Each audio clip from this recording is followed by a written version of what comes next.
Hello, friends, and welcome back to Copy and, the marketing podcast where I show you and teach you how to write copy that sounds like you, but converts better.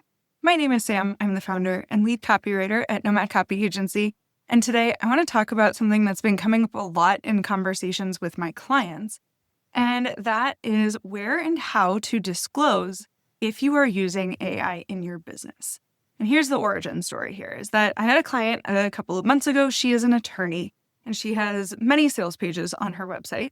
And as I was redoing her sales pages, we were going through our intro call and I asked her, how are you using AI in delivering your course?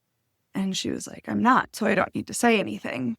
But we got to talking and she realized, you know what? I may need to disclose because my competition is using AI to deliver their courses. So people are curious. Are the templates being created by me or are they AI generated? Is there some sort of help bot so that when I say that you have access to my team, it's my human team that's answering questions, or is it my team of AI bots? Through that conversation, she realized that she probably should disclose how she is using AI, which in her case was not at all. And I realized that I should also be providing my clients with some copy and some feedback on how to disclose if, when, and how they're using AI in their businesses, whether that is in creating client deliverables or if that's simply just how they're using it to run their business on the back end. So by the time this episode is done, you're going to know exactly why you should add an AI disclosure to your copy. And you're going to know how to do it without making it sound like legalese. We're going to talk about it as if it is sales copy, because that is what you are here to learn is about copywriting. So I'm going to start again with another story. I bought a course at the beginning of this year, and I think I've mentioned it on the podcast before. It's kind of a buyer's regret or buyer's remorse kind of situation. But even as I was reading the sales page, I was like, AI wrote this sales page. Why do I think that if they didn't put time into writing the sales page, that they're going to put time and effort into the relationship for the course that I bought? And yeah, I got into the course. It is very much AI generated. The business owner, it is not quite as responsive as I would like, and that just is what it is. So I was ignoring trust signals right away before I ever purchased. This person was signaling to me that they don't put a lot into their work, and I purchased anyway. So I can't really say if that course was generated by AI or if the course collateral and the spreadsheets and things that came with the course were created by AI. Maybe it was just bad writing. But there was something off in the process, and there was something off in the deliverables that I received with this course. So I think regardless of if there was AI used, there are still these trust signals being sent on a sales page that let people know what they can expect from you down the road. I had a boss when I was younger say that how you do anything is how you do everything. And I think that this is one of those cases. If the sales page is a little bit off, the deliverables will be too. So why does disclosing if you're using AI matter? The first reason is trust. We've talked about the trust recession on this show before. You can scroll back to that episode if you missed it, and I will make sure that it is linked in the show notes as well. But the short version is that buyers are doing more due diligence than ever. They're reading more carefully, whether that's because of the recession or the economy or whatever you want to call it, or just because there is a trust recession too, which I know is kind of becoming an overused buzzword. People are paying attention to what you say and how you say it. So being upfront about your AI use tells people that they can take you at your word. If you're saying, yeah, I do have a team that's available 24/7 to ask questions, they're the bots that I programmed, and they're a virtual team or a digital team, you're disclosing. You're telling people very transparently what they can expect from you. They know what they're buying, and you can walk into that relationship more confident that they are going to be satisfied with what they get because they knew what they were getting right out of the gate. So being honest about using AI does not turn people off. For some buyers, it doesn't matter at all. For others, it does, and those are not your ideal clients. So you will repel people if you're disclosing your AI use and that you're using it a lot. But a disclosure lets each of those people make an informed decision, which is always going to serve you better than a refund request later on. Second reason after trust is that you're setting expectations. Some of your clients are absolutely fine with AI-assisted work. Some of them are paying you specifically because they want your human brain. A disclosure makes that super crystal clear so that nobody ends up disappointed later, and you don't have to have an awkward conversation about what they did or didn't pay for. Finally, the third reason, and this one is very debatable, is SEO. So you want to use a disclosure to build trust. You want to use a disclosure to set expectation. If you are adding an AI disclosure onto your website, you have an additional opportunity for a headline to say, this is how we use AI. Now, there is not proof that I could find after talking to a few SEO experts and doing some Googling. There's nothing reliable that I can find that says that AEO, which is AI searching, or SEO, which is search engine optimization, is crawling for AI policies specifically. However, there is a growing conversation about AI transparency as a potential ranking signal. So at minimum, you get an additional section that you can add a heading to that helps your SEO. You have more opportunity to write great copy. And potentially someday, you're going to be ahead of the curve when AI or Google are looking for keyword-rich copy regarding AI usage. So if you're already going to disclose, you might as well get the SEO benefit while you're at it. That may or may not be a deeper SEO benefit in the future. So we understand why disclosing your AI use is important. Let's talk about where to put these AI disclosures. And my short answer is probably not as many places as you think. You do not need to make your entire website and all of your sales pages all about how you do or don't use AI. What I recommend is finding out where your AI use or non-use directly affects what a client is receiving and what they might be looking for, and then put your AI disclosures right there. So a couple of my favorite places to put this is one, your FAQ.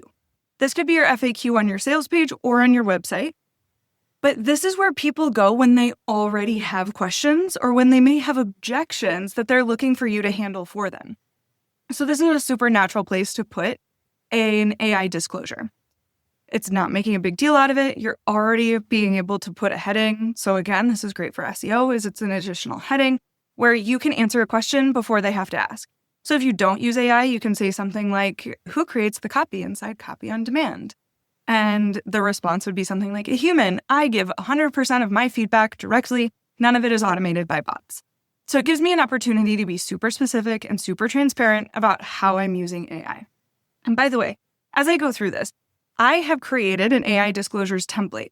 So everything that I'm saying today, I have several swipes and templates that you can borrow. I will make sure that it's at the link in the show notes. It's also on my website inside of my copy shop.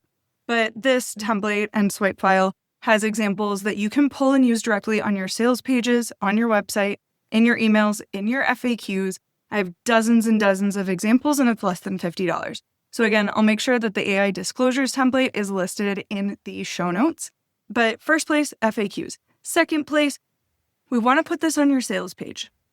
If your offer involves any AI-powered delivery, depends on what you're selling, right? It could be anything from a low-ticket offer like a template to something bigger that's like a course that has multiple pieces working inside of it. I work with a lot of personal trainers. Sometimes there's AI involved in the apps that they're using that they may or may not use. So if there is any AI-powered delivery in your offer, it's wise to just put it on your sales page and let people know how and to what degree. I have friends who are offering digital products that are entirely created by and delivered by AI automations and GPTs. So there's a spectrum here, and sometimes people know that they're getting something that's entirely AI made, or they want to know the degree to which AI is delivering. So for example, if you're a coach and your AI bot is the one doing intake or follow-up or some of the coaching, you definitely want to put that on your sales page. Inversely, if your competition is doing that and you are not, you might want to put on your sales page that you are a 100% human-powered business, 100% of your coaching is done directly by you, that it's not your team, and it's certainly not a team of AI bots. Again, there's no right or wrong way to deliver. It's more so about disclosing how you deliver. And that's why my template that I created is called AI disclosures. So again, using the sales page example, if AI is just something you use in the background for your own admin work and it doesn't touch the client experience, you probably don't need to include that on the sales page. They do not care if you're using Claude to produce your podcast, right? They care if you are delivering things to them using AI or a series of bots. So something that's in my templates that would be a good use case for a sales page is a headline that says, a quick note about our process, and then body text that says, we occasionally use AI tools to help us organize ideas and support research. All of the course content, frameworks, and recommendations are reviewed, edited, and approved by a human expert before publication. You're purchasing our expertise and judgment. AI just helps us spend more time teaching and less time formatting. So that's an example of how you could use that on your sales page. So we talked about FAQs on your sales page, now on your website. If you have a process page, an about page, or an FAQ section, either on your homepage or in your services page, you don't need to create an entire big section that's a legal disclaimer about all the little ways that you use AI. You have a couple of options here. You can make a couple sentences and then link that out to your privacy policy on your website that then has its own AI clause, which I cannot write because I am not an attorney. So I did not include a privacy policy or any legal information in the template.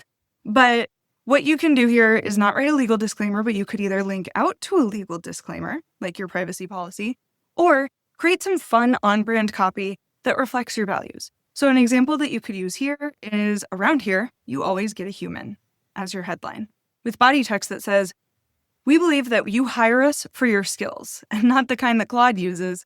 All of our work is 100% human created. We're not anti-AI, just committed to practicing our craft. And in fact, this is something that I'm probably going to add to my website. When I templated that out, I was like, yeah, that's good. I'm going to use it. So another example, because that's an example if you don't use AI, because I don't in my client-facing work. If you do use AI, you could say something like, we use AI tools behind the scenes to handle research, organization, and even drafting. Every client-facing deliverable is reviewed by a human professional before it reaches you. AI helps us work efficiently, but does not replace our expertise or judgment. So there's a couple of examples for you that you could use. Final place that you may want to put an AI disclosure is in your emails. And I started seeing this a couple weeks ago. I follow, and this is kind of meta, but a podcasting coach. And he writes really great emails. He writes them on Thursdays, and he always puts at the top of his emails, this email was written at 8:37 a.m. in whatever city he's in by a human. Forgive any typos because I'm a real person or something like that, right? He makes it kind of fun and clever. Other people I've seen add an AI disclosure in their PS that says this email was written with the help of, and then insert ChatGPT or Claude or whatever there. So again, you don't have to add it to every single email. Some people I see do it because they want to make a point that they're writing their own emails, or they want to make a point that AI is really reliable. So you can choose to add them anywhere. None of them are legally necessary yet, but I think it does add an air of transparency to disclose where and how you're using AI in your business. A couple of things when it comes to writing your disclosures that I see, and this is more so just habits that I see in writing in general, is that one, I see people writing a ton. They'll write paragraphs and paragraphs about how they're using AI and give a ton of details. I think you only really need as much as what your clients are looking for. It's simply meant to be a reassurance statement, and anything more than that likely needs to go into more of a legal document, which I'm not an expert on. So the sweet spot here is to be just brief and honest. And that's how I modeled all of the templates inside my AI disclosures template.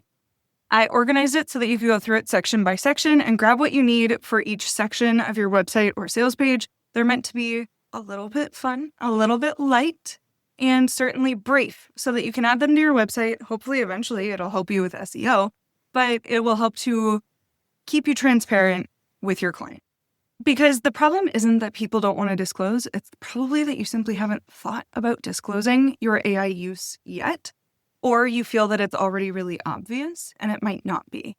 So people don't tend to care if you're using AI or not. They want to know how they're using it and how it impacts them. So when you sit down to write some sort of AI disclosure or tell your people how you're using it, keep that in mind, keep it brief, and if you need help writing it, grab the template that'll be in the show notes. So I'll leave you with this. Whether you use AI a lot, a little, or not at all, a disclosure is simply a trust signal to your people. They say that we're in a trust recession, and the best way to build trust is through transparency. Give them this transparency, and you will show that you are already on their side of the table. You're thinking about the same things that they are, and it will help people feel more confident when they hand over their credit card. It's basically telling people that you're not trying to slip something past your buyers, but rather that you respect the people who are choosing to spend money with you. That's good business, period. So go add a disclosure to your website. If you want to run yours by me, shoot me an email. And thanks for listening to Copy And. If this episode was super helpful for you, I'd love if you share it with another service provider who is using AI in their business, but may be confused about how to position that to their clients as a benefit. That's the tough part, is how do you position AI as a benefit to your people? Because that's why you're in business, is to make a difference and to make money. And if you're making a difference and making money and using AI to do it, your people simply want to know. I'll see you next week in Copy And, where I will continue to help you write copy that sounds like you, but converts better. Have a great week.